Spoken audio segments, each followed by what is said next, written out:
Halo semua, apa kabar? Semoga sehat-sehat selalu ya guys. Di sini kita akan membahas alur cerita manhwa manga.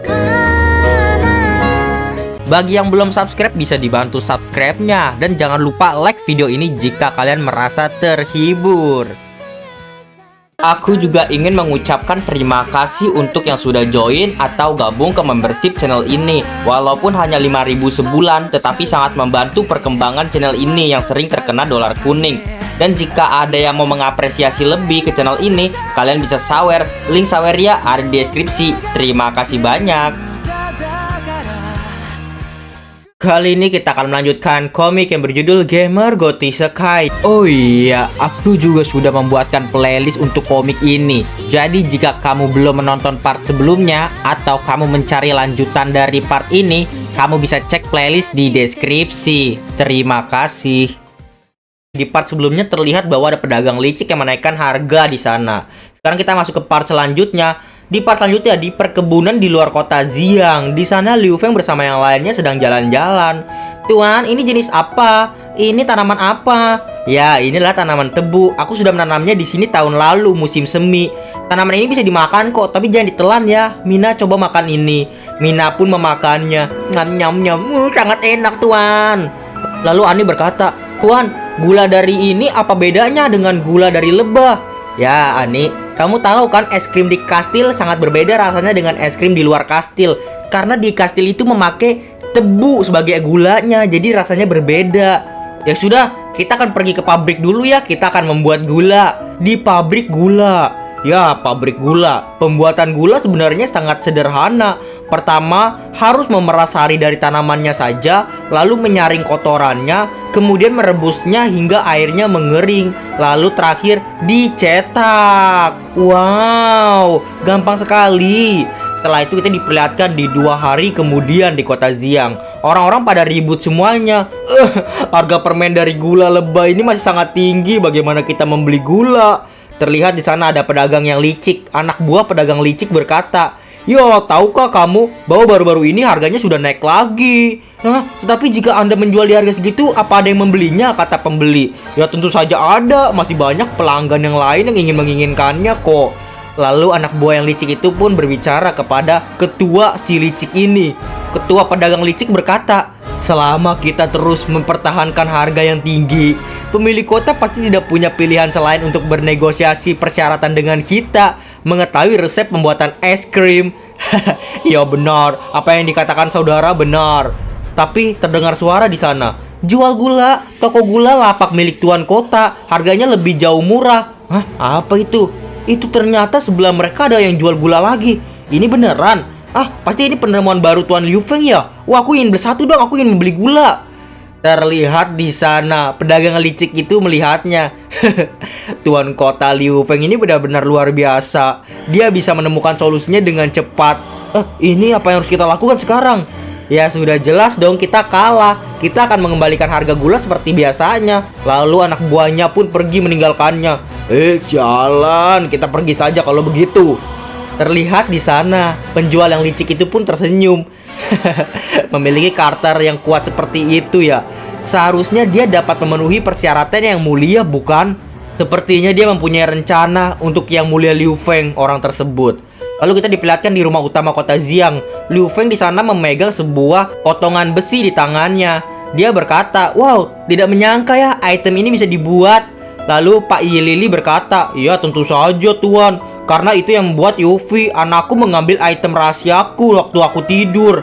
"Oh, maaf ya Pak Lili, sampai menggunakan item rahasiamu." "Oh, tidak apa-apa kok. Item itu bisa dibilang harta karun peninggalan ketika aku meninggalkan kerajaan dwarf.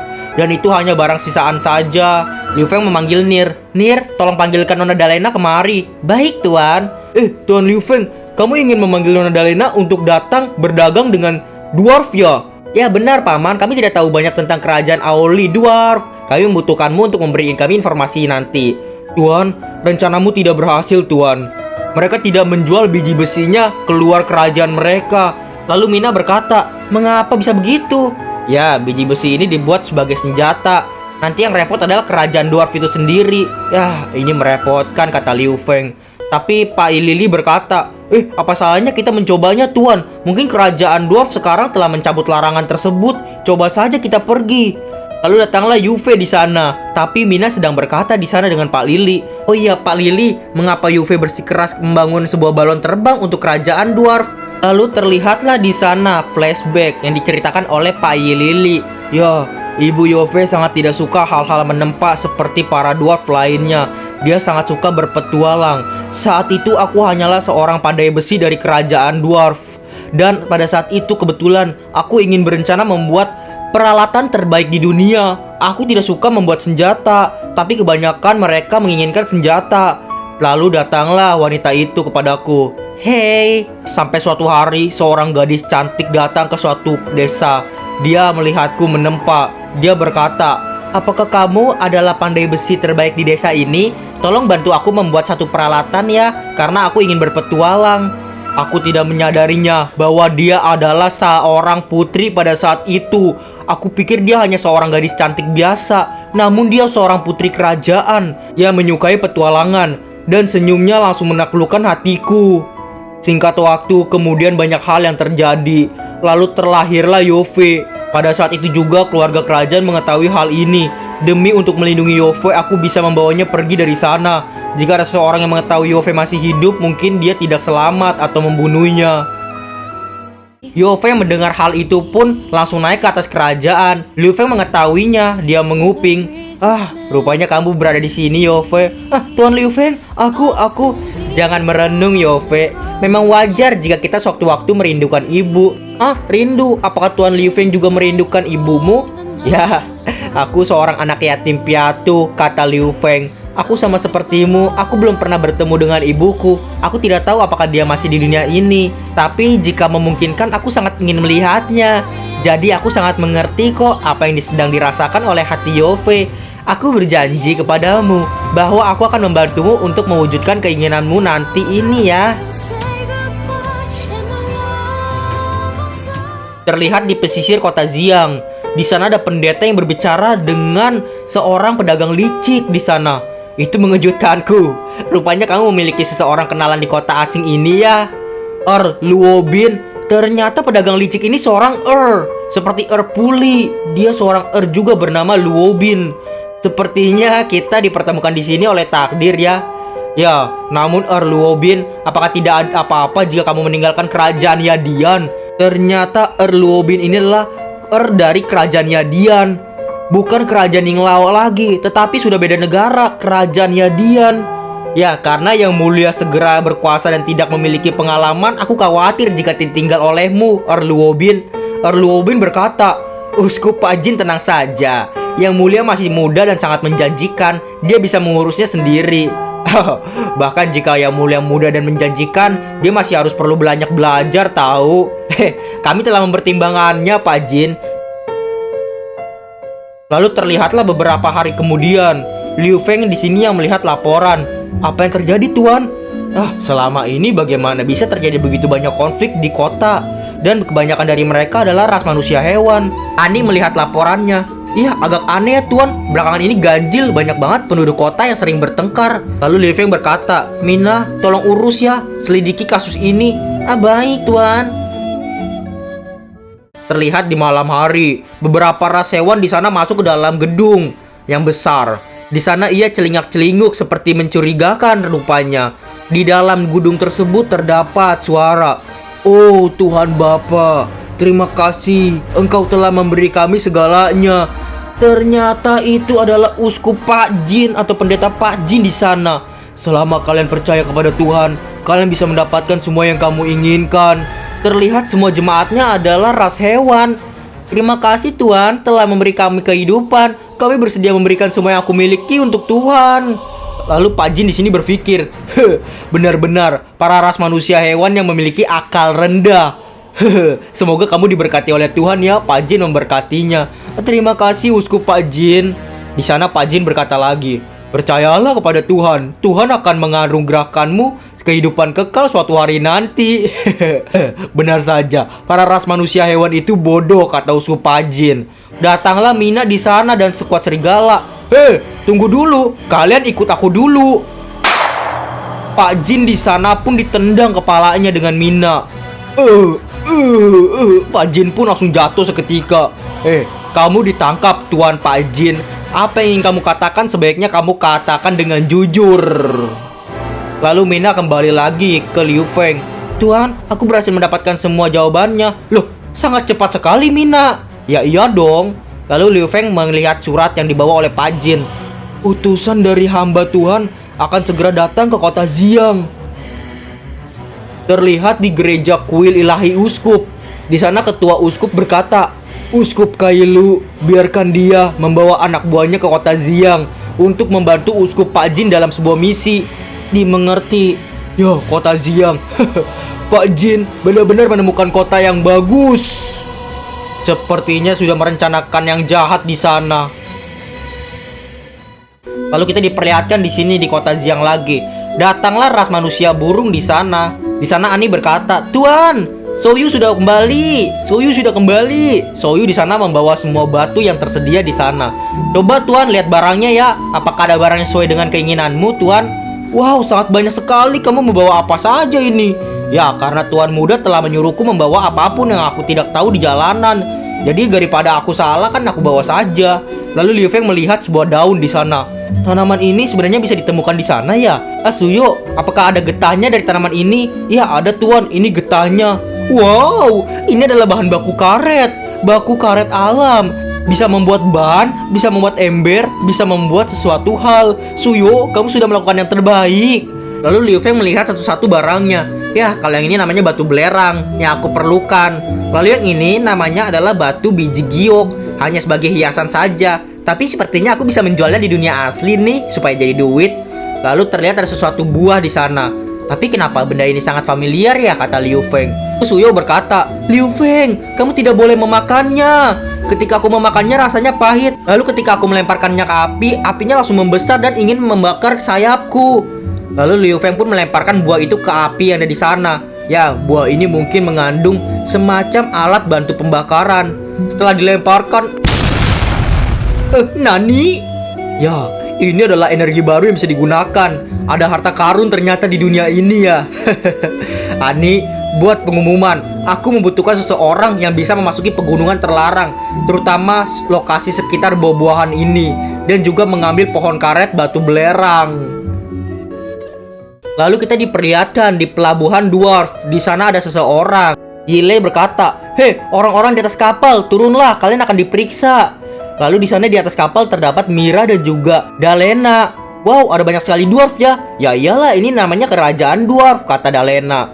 Lalu terlihat di pasar Zeng pertama kerajaan Aoli, pasar barat. Para tamu yang terhormat, ini adalah pasar barat kerajaan Aoli kami. Di sana terlihat mereka semua sudah memasuki pasar. Kamu dapat menjual apapun yang kamu inginkan di sini. Wih, sepertinya hebat ya. Lalu Mila pun terbang tinggi. Mereka semua kaget. Apakah ras manusia hewan burung langka itu? Dan Mira di sana membuka gulungan. Anggur yang terasa enak. 50 emas. Ini begitu mahal dan sekaligus perampokan.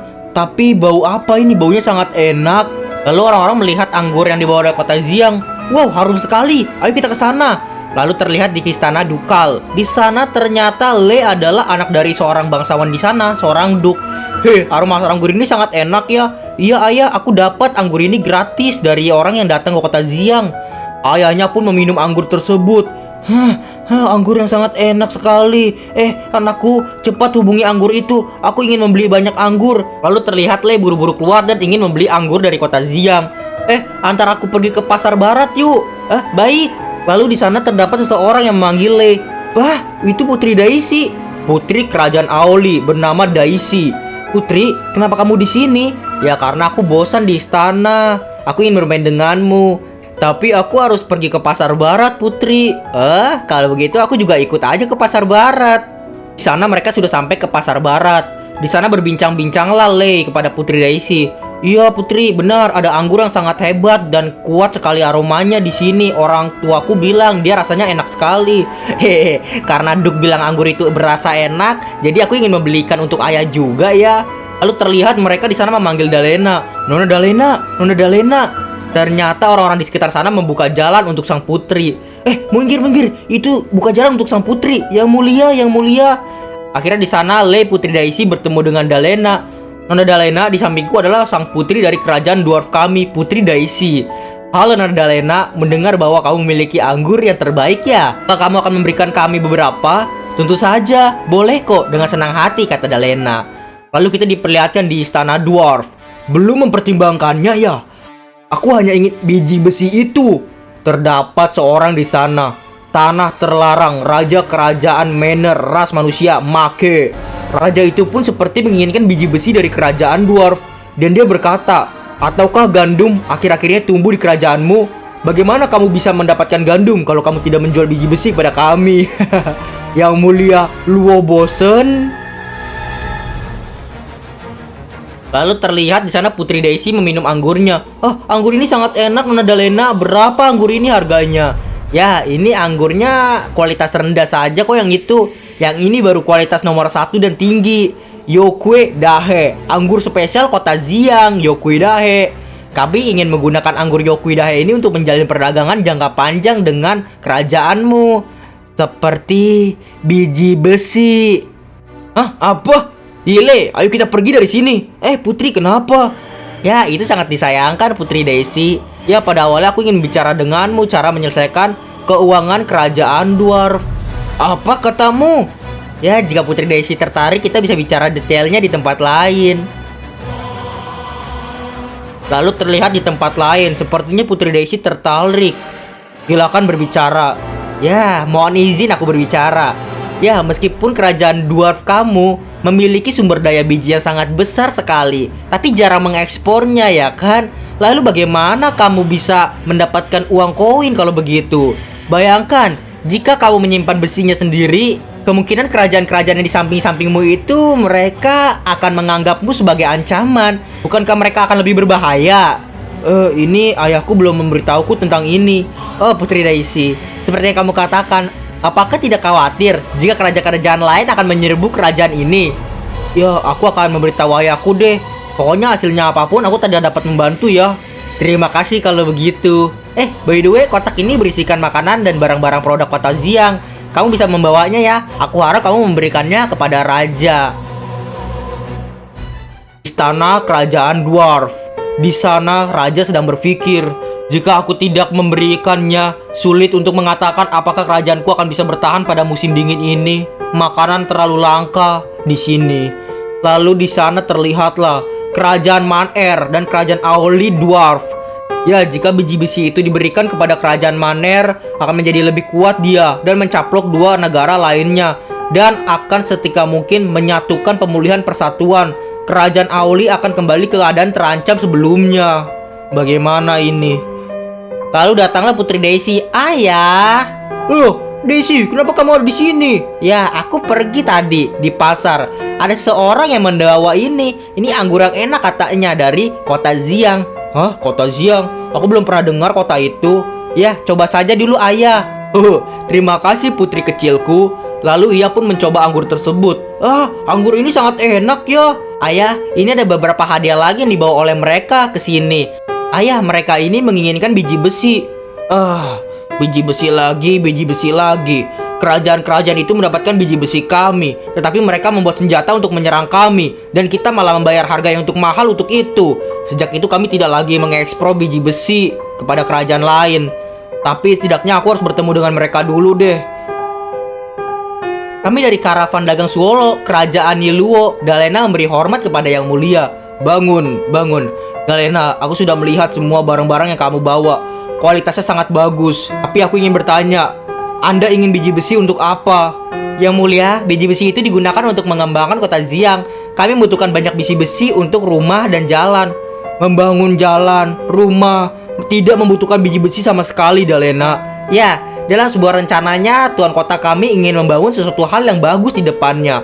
Dia ingin membuat gedung pencakar langit, membutuhkan biji besi. Lalu untuk transportasi kereta juga membutuhkan biji besi untuk lebih cepat mengangkut barang. Dan itulah masalahnya, dia membutuhkan biji besi. Oh, begitu ya. Kalau begitu, aku percayalah. Tapi aku harus melihatnya dulu nanti. Sepertinya aku akan mengutus putriku. Sebelum itu, aku mempunyai dua syarat dulu. Sebelum dua syarat ini tidak dipenuhi, aku tidak bisa menjual biji besi kepada kalian. Jika Anda bersedia menjual linen dan gandum kepada kami dengan harga murah, kemudian biji besi dapat diekspor ke kotamu, begitu. Ya, kami akan menjualnya kepadamu dengan harga murah, gandum dan kain linen 30% lebih murah daripada harga pasaran. Deal. Kalau begitu aku harap kerjasama ini dapat bertahan seterusnya. Dan itulah part kali ini. Terima kasih teman-teman sudah menonton dari part 1 hingga sekarang. Dadah semuanya, bye-bye. Terima kasih bagi kalian yang telah menonton video ini dan juga terus mensupport channel ini. Terima kasih banyak. Bye-bye semuanya.